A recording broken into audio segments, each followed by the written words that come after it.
Welcome everyone, and welcome to LEMD's live educational series. We're so glad you're here. My name is Amir Sagari. I am VP of Product here. At LEMD, we go beyond traditional telehealth. We're building a community rooted in education, innovation, personalized support. And tonight's conversation is one that is especially close to us because June is Men's Health Month. And Men's Health Month exists for a reason. There's too many men living with preventable health problems that go undetected, unaddressed, and untreated, not because the solutions don't exist, but because the conversation never really happens. Tonight, we're changing that. The series is a commitment to giving the men in our community the tools, the knowledge, and the expert guidance to take real ownership of their health at every age and at every stage. Tonight, we are thrilled to welcome Dr. Willie Villarreal, known to his patients as Dr. Willie. He is a doctor of nursing practice and co-founder of Core Health and Wellness alongside his wife, Kat Villarreal. With more than 23 years of surgical experience, Dr. Willie built his foundation in cardiovascular and open heart surgery before spending the last 15 years helping advance Da Vinci robotic surgery and training surgeons and surgical assistants across the country. In 2019, he earned his doctorate from Maryville University, completing a 2-year research study on ketogenic diet as a first-line therapy for type 2 diabetes. His work reflects passion for looking beyond symptoms, identifying root causes, and helping patients create lasting health outcomes.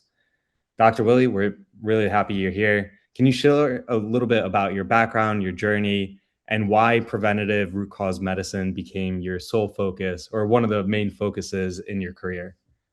Yeah, thanks for having me. I love being here and sharing information. I think education is the biggest part that doesn't get done, with a doctor-patient, relationship. I think, most of us know if you have your typical primary care visit, it's a couple of minutes long and you don't get through all the problems that you have. So I knew pretty early that that's not what I wanted to do, just because there's so many problems that people have and so many things that they want to talk about and so many issues that, like you were talking about, they're preventable and treatable, but you just have to talk about it. Yeah. Men, we're bad about talking about it. We're especially to another man, especially if we have male problems, male issues that guess what? It is common. Everybody's going to have it at some point.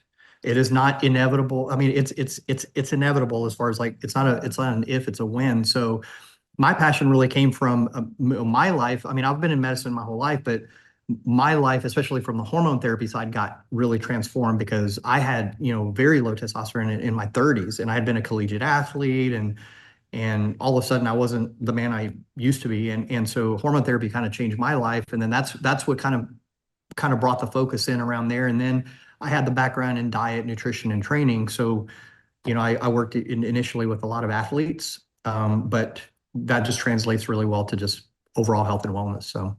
Yeah. With June being Men's Health Month, why do you think it's so common? And why do you think men consistently wait longer to speak about their health than women do? Because we're What's guys. Because we're guys. I mean, men, we're wired to solve problems. That's the easiest thing. We're wired to solve problems, not discuss them. Especially if you're like a Gen Xer or beyond, like we were taught tough love and we were self-sufficient. But the thing is, unfortunately, that often means that, men ignore symptoms until they become impossible to ignore. Right. So a lot of men view seeking help almost as a weakness, when in reality it's actually leadership. I mean, it's actually taking accountability, and the cost is huge though. If you think about it, men are more likely to present later with heart disease, diabetes, obesity, sleep apnea, low testosterone, and even cancer. Like, we'll kind of ignore it and ignore the subtle signs, but what could have been addressed really easily early on with lifestyle changes at 40, often becomes medication, surgery, and life-threatening at 50. So just remember that men don't die because they get sick. They die because they wait. I know there's such a stigma around it. Even myself, right? I delay going to the doctors when I really should. But, going into this new era of my life where, there's a family to consider, there's my wife, a baby, it's a duty and a responsibility to the family and to the people around you, really, to speak up and be an advocate for your own health. And I'm glad we're breaking the stigma over here. We're opening up the conversation, talking about it more from like it's a responsibility really, and we should be an advocate for ourselves. I know you spent the over 2 decades working in surgery and have seen firsthand what happens when health problems go unaddressed. What is the most common thing you see in men that could have been prevented if they had caught it earlier? I know you mentioned certain cancers, heart disease. Is there anything else that comes top of mind? Primarily cardiovascular heart disease and metabolic syndrome or diabetes. Like those are super common. They're reversible. Diabetes, especially like not type 1, right? Type 1's different. Type 2, we give it to ourselves. I mean, it's not. Forget the whole. My one of my other fellowships I did for a year was in DNA and genomics. So I did a year-long postdoc fellowship in DNA and genomics, and we used to just tell people, "Oh well, it's your genetics, right? Is you're bound to have it." Your dad had diabetes, I'm going to have diabetes, I'm just bound to have it. And I have patients still coming in thinking like that. And now, because of genetics, we know that it's more of a 80-20 proposition. It's more of an 80% epigenetic, meaning lifestyle and dietary factors.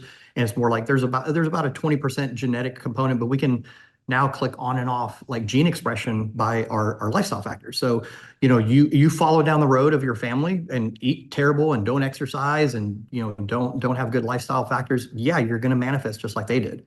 If you drastically have a different approach, you're gonna go a completely different route. But after over 20 years in surgery, I've just seen countless men feel fine right up until they had a heart attack or needed a bypass surgery. I mean, we see it all the time. Or they'll have subtle symptoms, but they kind of blow them off as aging. The tragedies like especially with cardiovascular is like plaque develops silently over decades. It's not all of a sudden I got heart disease. All of it's not. Most men have warning signs like long before symptoms. So insulin resistance, prediabetes, inflammation, visceral fat. That's a big one. They're like, oh, my arm, I'm still, they got, the big belly. They might have skinny arm, skinny leg, but they have this big belly. Poor sleep, declining hormones again, because that is a very real thing. Elevated ApoB. There's certain lab values, but the heart disease doesn't start with the heart attack. It started 20 years earlier. Right. And what do you think men can do to preempt this? I know we can do our yearly physicals, but is there anything on top of that to supplement, to catch some of these early warning signs and to start taking action on it? Lab work. I mean, make sure but you have to go to somebody that actually interprets it properly. Uh, Mm. you want to be tracking. One of the easiest things you need to track is your blood sugars, hemoglobin A1C, fasting insulin. Fasting insulin will tell you years ahead of time if you have a blood sugar issue. Okay. Mm. A1C, is your blood sugar average. That's what we look at to see if you're pre-diabetic, diabetic. So, those markers need to be looked at. And then you want to have somebody that actually knows how to look at lipid levels properly, not oh, you're over 200, you need a statin. It's like, it's a lot more nuanced than that. And the unfortunate thing is I just feel like I'm not against statin. I just feel that I feel like statins are way overprescribed. And I just think that the simple, you're over 200 and your LDL's over 100 and they need a statin. It's like, no, what is their blood sugar? Right. What is their triglyceride level? What is their HDL level? It all matters. What is their ApoB level? So lab work is probably the most important part, and then tracking blood pressure. Just most people don't even track their blood pressure, and it's so easy to do now. You can do it. You can do it at home. Get Yeah. times and do a blood pressure log. But the biggest thing is just preemptive. Like, don't wait till you're 40, 50 years old. Like, start when you're 20, 30, and again, start with diet, nutrition, lifestyle, the basic things that we're not doing. In the US, we're basically overfed and undermuscled. We eat too much and we don't work out. That's Yeah. for simplification, but that's the most part what I'm seeing in patients. And now there's the proliferation of a lot of these technological devices. I myself got a CGM, continuous glucose monitor. That's one thing. Type 2 diabetes, type 1 runs in the family. Yep. So it's one of those things that, I was privy to and wanted to just track and monitor You early. can get them now online. Anybody can get them. You don't have to be diabetic. You don't have to get it through the insurance. There's a great company that I refer patients who call Lingo, and you can Yep. go to That's the hello, one I got. yeah, hellolingo.com, and you can just get a CGM and wear it and see what actually food is doing to you in real time. And so Exactly. my patient, any initial consult, they all get that on their treatment plan note, and I refer them to that. Real important to check it. And there's so many wearables. I have, there's an Aura ring, there's Whoop straps, there's all kinds of new wearables that actually will tell you ahead of time if you're having a cardiac event, if you have AFib, your watch will tell you that. So paying attention to all those like markers and not ignoring it and not and actually having for guys having accountability partners, having your guy, having your couple of guys. You need to have your guys that you're accountable to, that you can talk to about certain things that you can't talk to, with other people. Yeah. Where a lot of the testosterone, conversation comes in. Absolutely. Actually, let's jump right into it. Testosterone is one of the most talked about hormones in men's health, but it's also one of the most misunderstood. Can you kind of walk us through what healthy testosterone looks like across a man's lifespan and when declining levels become a real clinical concern? So that also is a very nuanced answer, right? Because, we used to say, well, 40, 50 years old, there's a lot of, there's a great study called the MMass study, and it showed, where people we were presenting in the 70s, 80s, much higher than we do now. And so in my practice, I'm seeing guys starting in their like even 20s, early 20s and 30s. Now the approach for testosterone is a lot different for them. But so there really isn't an age, if you want to say an average, for sure over 40, but think about it like this, right? Women have menopause.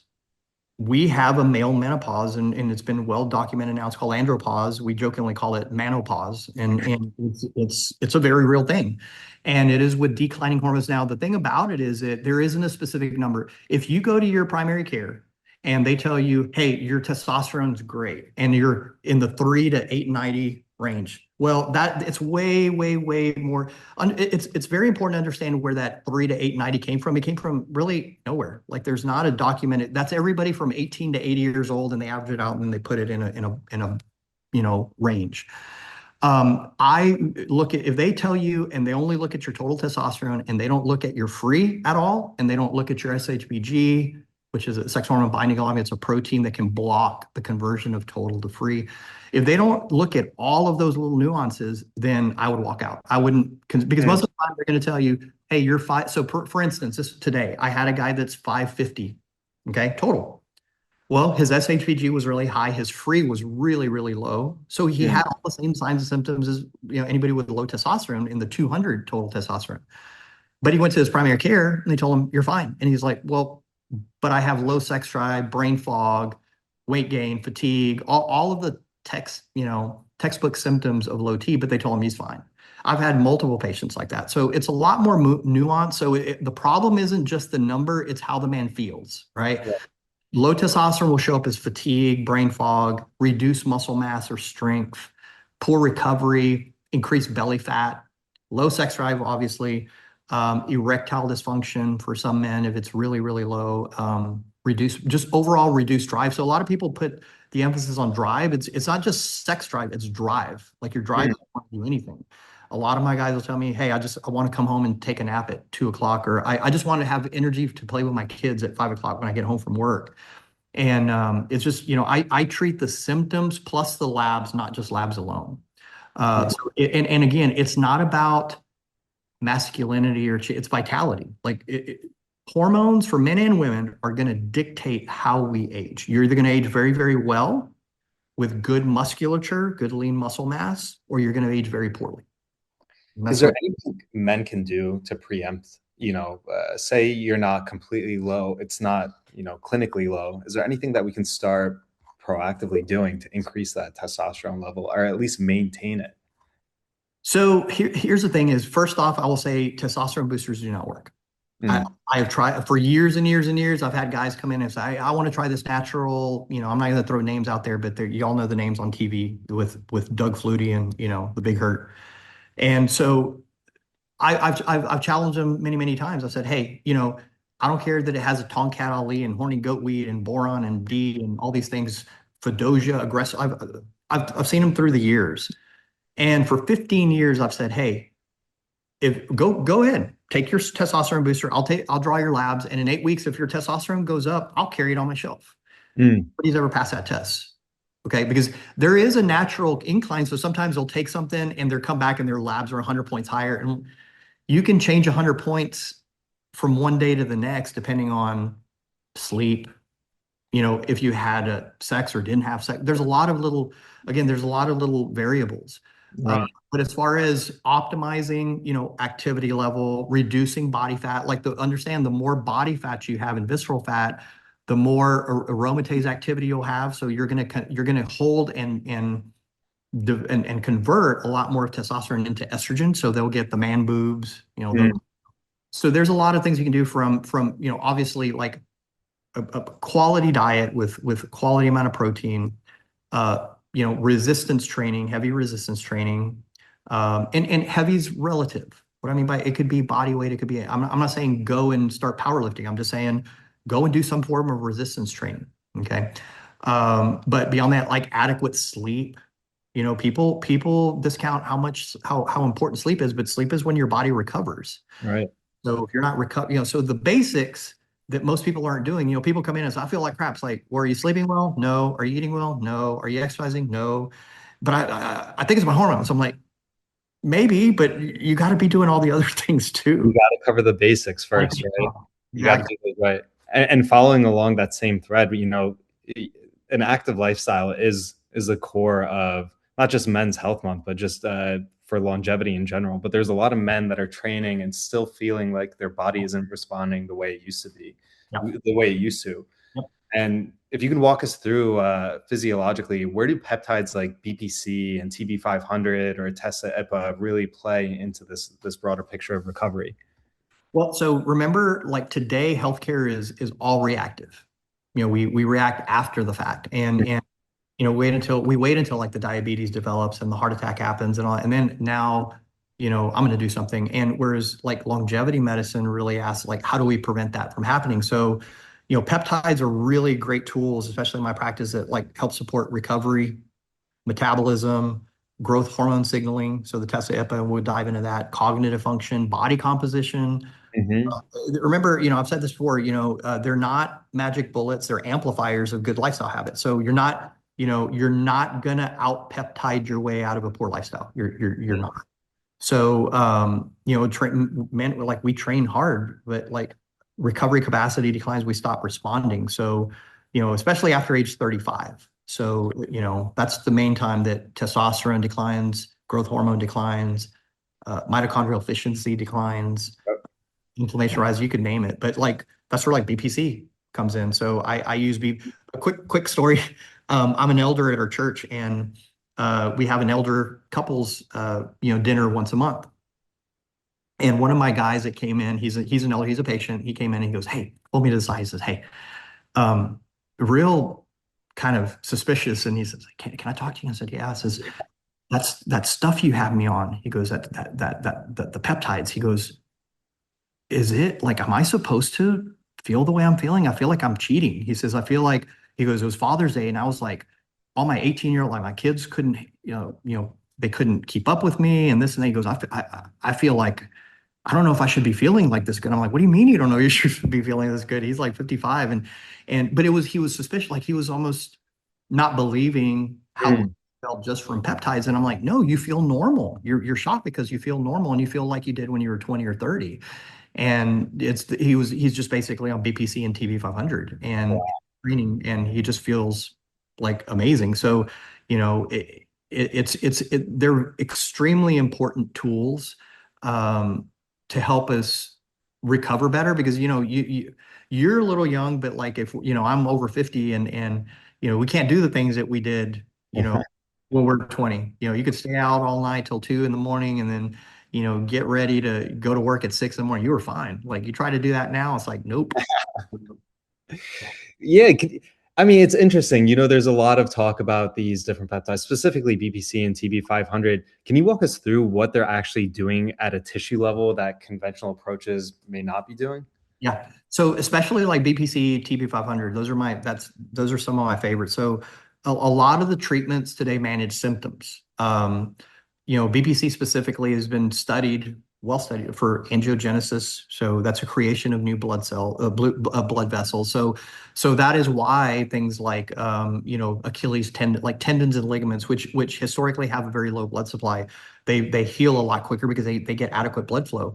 That is also where like soft tissue work, where they, scraping, grassing, all that does is like it irritates it to where it brings blood flow to the area. Prolotherapy, which we use a lot in recovery, is just it's an injection that inflames that area and makes the body throw healing factors at it. So basically, the angiogenesis higher, It also helps with tissue remodeling. We've seen that a lot. Now temper it with expectations, right? If you have a full rotator cuff tear, it's not going to like magically mend it. But if a lot of the times we see tendonitis or we see tendinosis, which is just the frame Hmm. of the of say like the rotator cuff. But there's cellular repair signaling, tendon and ligament recovery. In conventional medicine, we'll just tell that, what do you say? Rest it, rice, right? And, but with a peptide, a lot of times men, like we don't have that option. Sometimes we got to keep working, moving, things like that. So the peptides aim more at like supporting the healing process itself. And again, people, there's all the naysayers about, oh, this is not studied, and it actually is. But here's the thing with peptides is you could say what you want, but the reason that they're so hot and popular and trending is because they work. If they didn't work and millions of people hadn't used them and seen an amazing result and life-changing results, like to where, hey, I'm going to go have a surgery, I was scheduled for surgery and I started using BBC and I don't need the surgery. Those stories are really common. But it all comes down to if it didn't work, it would have gone away a long time ago. Right, right. It would have been Yeah, a it's fad kind of that came and went. so. And speaking of the one that really kicked it off for the industry, the GLP-1s, where does that play into overall longevity? There's new studies coming out saying it's good for cardiovascular health. It helps with brown fat. There's some, healing factors to it for inflammation, so on and so forth. Where do you see that being part of the overall health journey of a man? Yeah, well, one of the biggest mistakes I think people make with GLPs is that they kind of put it in the little box for weight loss, and Mm. and it's way, way, way more than that. I had been prescribing for many, many years already, and I just recently, like last November, started a tirzepatide, and not because I was overweight, needed to lose weight, but one of the things I noticed specifically for me was I overate. So, like my wife said, "Babe, you eat healthy, you just eat a lot healthy." You go 2 or 3 times back to eat our healthy. I'd have huge portions, and it wasn't because I was gorging. I didn't feel full, so I didn't have that satiety signal. But like where you're talking about cardiovascular, like I have a really great cardiologist that I refer people to, and he putting people left and right on tirzepatide because it's just so good for the heart, and a lot of the data's coming out, anti-cancer. And again, think back on the mechanism. Why is that? Well, because you control sugar, you control it's not a willpower problem that people have. A lot of people think like obesity and overweight is like a willpower. It's a metabolic problem. And there's a lot Right. of foods in the United States that are actually designed to strip your willpower. There's a lot Yep. of preservatives, there's a lot of things that cause the cravings. If you ever want to read a great book, read a book called Salt, Sugar, Fat. Yep. That it goes deep into how they design foods to addict people, and they Exactly. There's even some chatter that Kraft Heinz is developing foods that are now GLP resistant. I don't know the validity of that, but I wouldn't doubt it. You oh see yeah. cravings for these sugary foods at a complete decline, And so the whole health system, the whole food system in the US is kind of manufactured to keep you not satiated, to hunger for more, to want more. And they're just empty calories, no nutritional value in it. And it just makes you more unhealthy. And I think this is one of the medications that are really helping with that. And it's just sad to see that there's workarounds for it now. They're developing it. Like the GOPs, just you think about how they work. They reduce hunger, they improve insulin sensitivity, they improve blood sugar control, they reduce cardiovascular risk because of all that. So again, I don't think it's just simply for weight loss. I think it's more for metabolic health, and it's just a way to help guys regain their metabolic control. So again, just like you're saying, there's a lot of foods that have broken our metabolism. There's a lot of foods that have actually leptin disruptors, so you don't feel full. Why do you think that you can eat a whole bag of chips and still not feel full? Like you'll still eat want more. So again, they've helped with like you can't really outwork a broken metabolism. So Yeah. It's so interesting. One of the things about, these GLPs that commonly gets overlooked is protein, mhm. increasing your protein intake, which leads me to personally, like when I started this just for longevity purposes, I noticed that there was weight loss, but on top of that, there was muscle loss. And so this was years, like 3, 4 years ago, at the impetus of this whole start of it. I noticed that. And so, from a lesson learned personally, I started increasing protein, started more resistance training on top of it, just so I don't have that muscle loss. That's literally in my sheet that I give patients. I have a sheet that I drew up. It's called, Key Strategy to Preserve Muscle on the GLP, and it's a specific how much protein to shoot for every day that they need to start resistance training. There's nothing, here's the thing is, there's nothing in semaglutide or tirzepatide that eats muscle. That is a Right. complete myth. It puts people in a caloric restriction if they're not counseled properly. And this is the biggest thing. Again, education.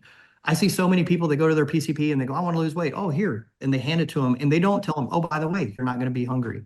You need to prioritize protein. So they end up eating 300 calories a day and not having any nutrients. And then they go, my hair's falling out. Semaglutide made my hair fall. I said, no, it didn't. You're eating 300 calories a day.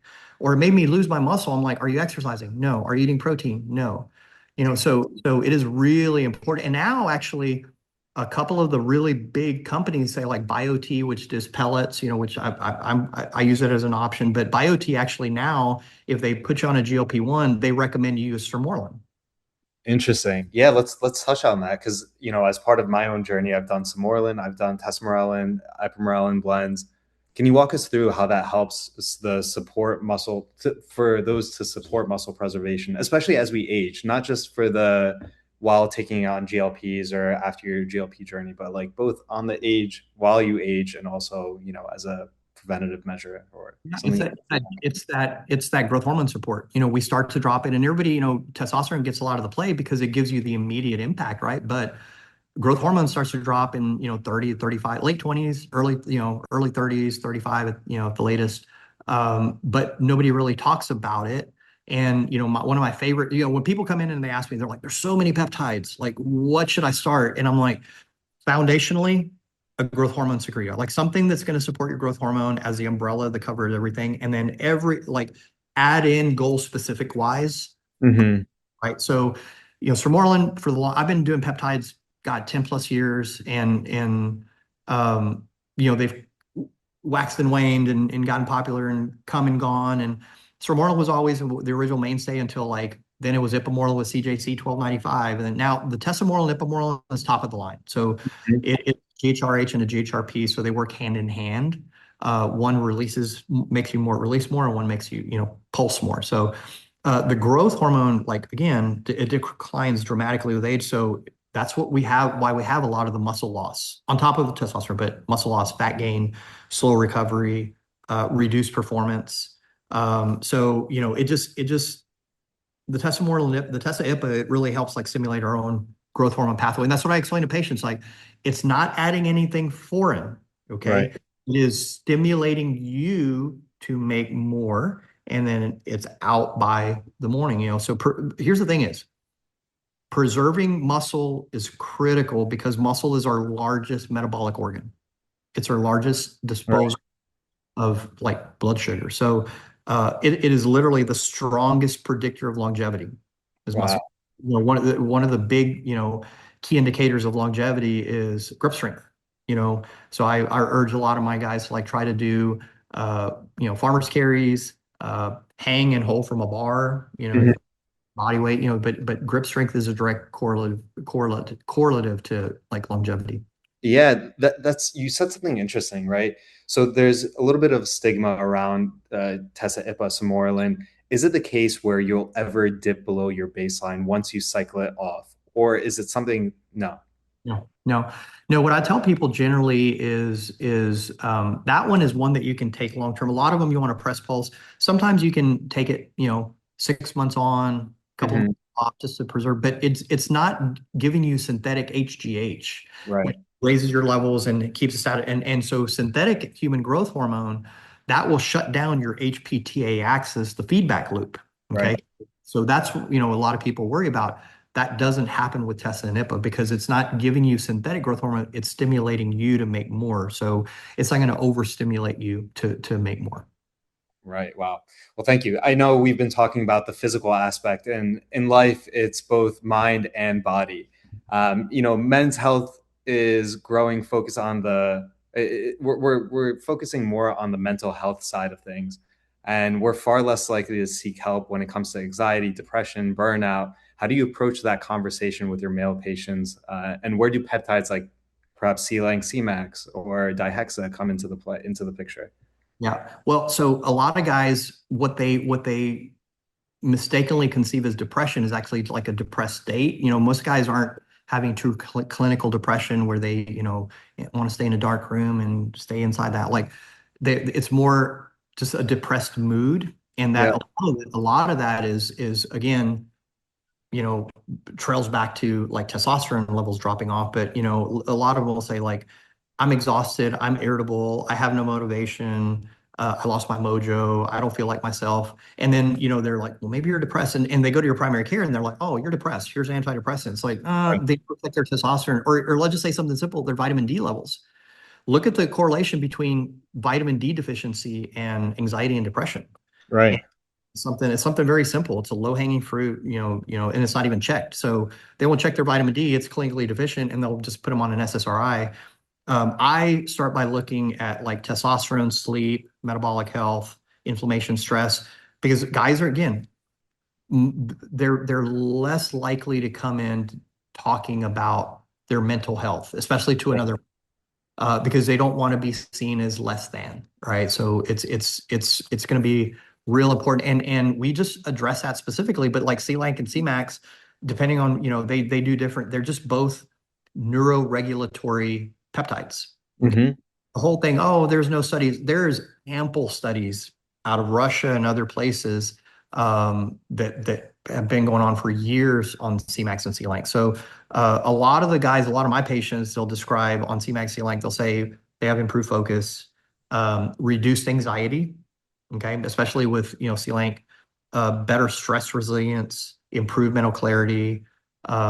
So and again, rather than sedating the brain in an SSRI or an antidepressant, they really appear to like support healthy neurotransmitter balance, which is Right. more important. And so, like a healthy brain isn't just awake, it's resilient. So you can take the hits. You're not gonna spiral if something bad happens in the day. And I think you're really touching on something that's super important here, which is you got to get a holistic picture before you start, taking whatever. I'm feeling down. Oh, I think this can help. No, you really need to look at your habits. What's your workout routine? What are you sleeping well? Are you eating well? Get your labs done. Are you actually deficient in vitamin D? Get the full picture before jumping straight into the solution, right? And I think this is where your background really shines. It's the holistic root cause analysis, as opposed to just jumping into things. So that's interesting what you're saying earlier. But when it comes to Cmax and C-Link, it's an interesting duo, right? Sometimes you can take it on its own. So what is the interplay between taking both at the same time? Not at the same time, but stacking them together rather. They do different things. So the C-Lank is going to be more of the neurocalming, like the Mhm. relaxation of the brain, whereas the C-Max is going to be just more blood flow, just the lighting up of the brain, and they work hand in hand. It's like one, it's not one or the other. Right.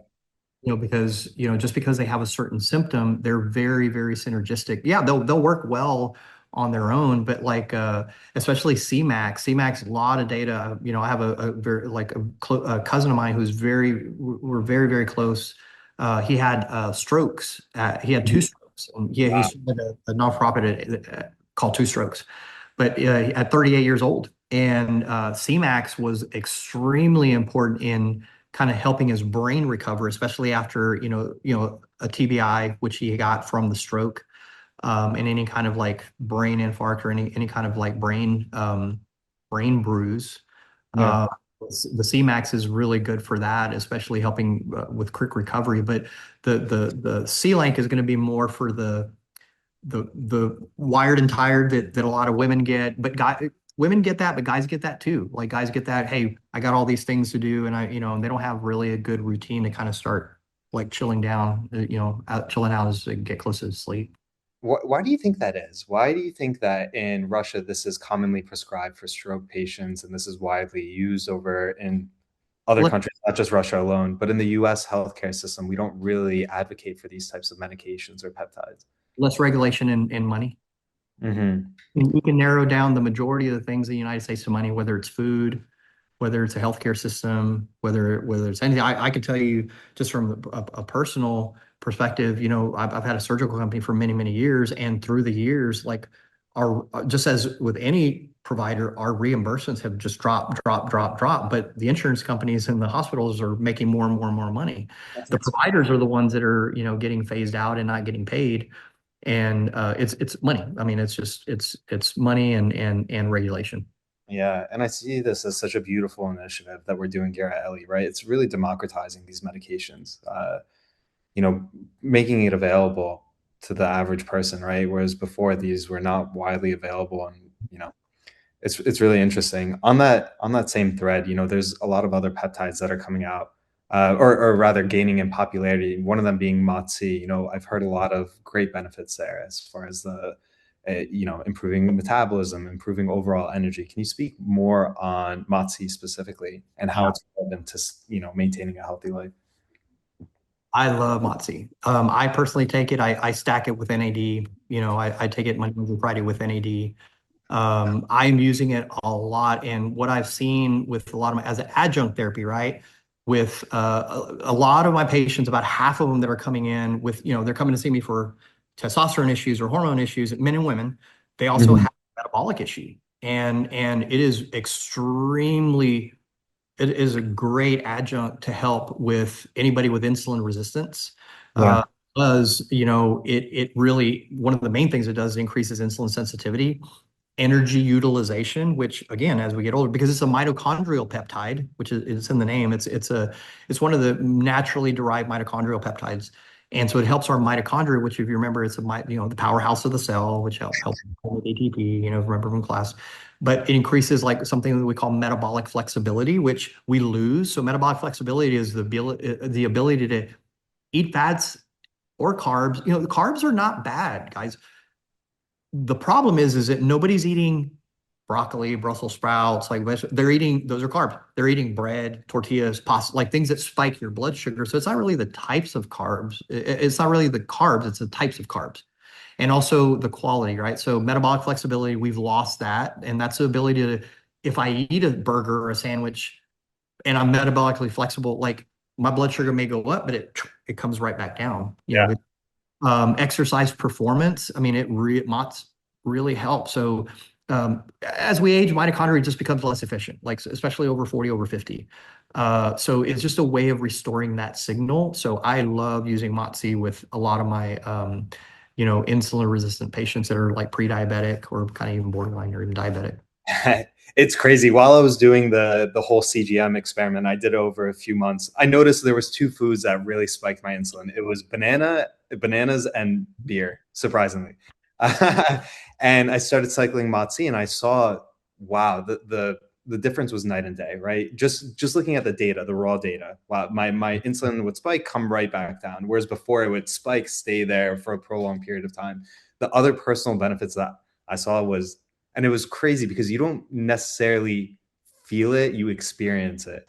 And the experience that I had was I would finish, uh, a, a fifth set of doing 12 reps, and I'm like, wow, I this is crazy. What's going I'm and you sometimes forget, oh, did I get better? What could have been? It's like, no, this has been consistent, and it's, oh, I guess the Motzi is really kicking in. It's actually working, and it's something you really experience, right? Yeah, and it's quantifiable. I mean, going back to like something simple like that, like you just mentioned bananas, right? Like so bananas, people think, oh, it's a fruit, it's fruit sugar. The serving of a banana is half a banana. Most people aren't eating half a banana, and it's very starchy, very sugary, and it spikes your blood sugar. And what's really interesting is like what you're saying, the recovery is better. The MOTS-c with that insulin sensitivity improvement, you don't get now. The difference is, say, think about somebody at insulin resistance is going to spike, and then it takes them a long time to get to baseline, right? Somebody's insulin sensitive, they'll go up, but they'll come right, like on my CGM, I can come right back down within 20 minutes, 30 minutes. Yeah, it's amazing. The brain fog was reduced, right? Like usually I would have a food coma right after eating lunch. It's to me it was really excellent. But going on, there's cardiovascular health is one of the leading concerns you mentioned earlier before. With your background in cardiovascular surgery, what do you see as the most overlooked risk factor for men, and how does holistic approach, including peptides, hormone optimization, address those upstream? Well, so first I want to completely debunk. I will stress everybody that has in the past they thought that testosterone increased the risk of heart disease and all that. So it doesn't. And in fact, I would urge everybody to go read the Traverse study, which actually was the reason that the black box warning was removed off testosterone. Traverse study is very, very interesting, and it kind of debunked the whole, thing that, it causes an increased risk of heart disease. Well, that was from a faulty study called the TOT in older men study done at the VA, and it was like ridiculous. But most men focus on cholesterol. A lot of people and docs because it's easy, right? It's a number. It's over 200. Your LDL's over 100, and again, it's way more. We got to look way beyond cholesterol, way Yeah. beyond cholesterol. For instance, my cholesterol, and again, I'm not saying that this is the norm and should be the norm, right? But just understand that my cholesterol is 320. I'm over 300. My triglycerides are low 40s. My HDL is like in the hundreds because I eat a lot of healthy fats. My LDL is over 200, so I'm what they call a lean mass hyperresponder. You can look it up. It's anybody with lean muscle mass that has over 200. They call it the 200 club.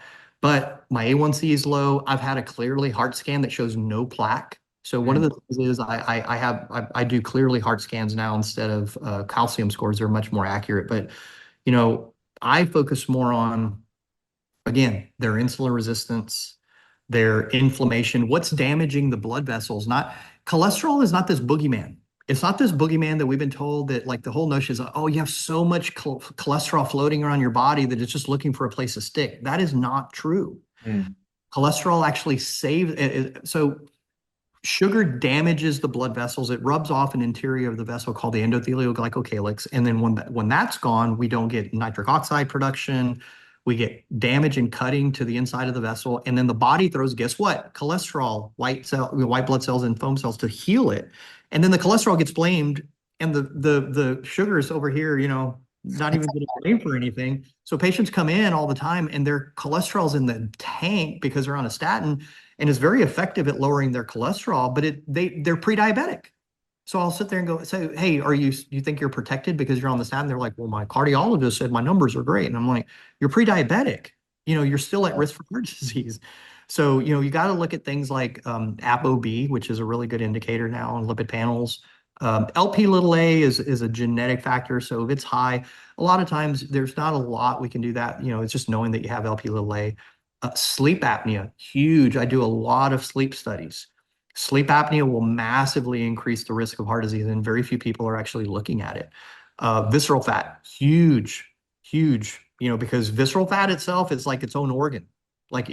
Visceral fat actually like excretes aromatase, which, an enzyme that converts, more testosterone to estrogen. It'll excrete a lot of inflammatory markers like TNF alpha, IL-6. There's a lot of like inflammatory markers that visceral fat actually, if it's there, it excretes a lot of that. But Q and Tessa IPA, right? well, again, that's why I brought up the visceral fat because tesamorelin was literally FDA approved to address visceral fat directly. So a Mhm. lot of the people that are going to have insulin resistance and metabolic syndrome, they have visceral fat. And Mhm. that's more lipomorph. That's why I say it's a foundational peptide before I would start a lot of the other ones because you got to get that foundation, kind of like you got to get the foundation of testosterone and then peptides, or hormones, right, in general, because like women too. Um, but yeah, visceral fat is directly related to, and again, for all the people, oh, there's no FDA approved. Tesamorelin was FDA approved in 2010, and it's gone through multiple iterations, and so it's specifically for that. Yeah. Appreciate that. Thank you, Dr. Willie. As we wrap up, could you give every man one piece of advice for Men's Health Month that they could actually act on starting tomorrow? Yeah. Get a good comprehensive lab and somebody that knows how to read it. Okay. Mm. That includes everything. That includes your total testosterone. So from a hormone standpoint, total testosterone, free testosterone, SHBG, estradiol, your estrogen. If it's, we'll run other labs like LH and FSH if we need. PSA numbers, obviously, for any guy over, really now over 40, but for sure over 50. But you want to get a complete metabolic panel, CBC, hemoglobin A1C. I like running fasting insulin. A lot of people, you can get a good, picture if you get just an A1C and lipid panel. But just get labs. Um, you don't have to go start this massive program. You can start walking, right? But don't stop at the walking. Okay. Walking, people say, well, I'll ask them, what do you do for exercise? I'm like, I walk. I'm like, okay, cool. That's for the first week to month, all right, depending on where you're at, right? Because your body is an adaptive machine. You start walking that 1 mile, 2 mile loop.